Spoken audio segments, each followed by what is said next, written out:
जी हाँ, बिल्कुल ये गुजरांवाला का नवाही इलाका है कोट इसाक, जो हाफिज़ाबाद रोड पर वाक़या है। यहाँ से गुजरने वाली फैमिली जिनका ताल्लुक सियालकोट से है, इनका नाम अकमल बताया जा रहा है, जो अपनी फैमिली के हमरा नौकर से वापस जा रहे थे कि कोट इसाक में अरसा दराज से टूटी सड़क के बाइस ट्रक एवरी डिब्बा पर उल्ट गया।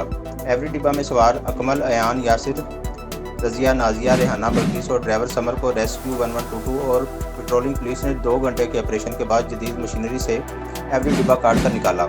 तमाम जख्मियों को सिविल अस्पताल मुंतकिल कर दिया गया है, जबकि ट्रक ड्राइवर जो है वो मौका से फरार हो गया है। मौका पर मौजूद सैकड़ों शहरियों ने हाफिज़ाबाद रोड तमीर न करने पर डिप्टी कमिश्नर मोहम्मद सुहेल ख्वाजा के खिलाफ शदीद एहतजाज किया और नारेबाजी की। लोगों का कहना था कि हाफिज़ाबाद रोड पर खड़े सीवरेज के पानी की वजह से सड़क पर खड्डे पड़ चुके हैं।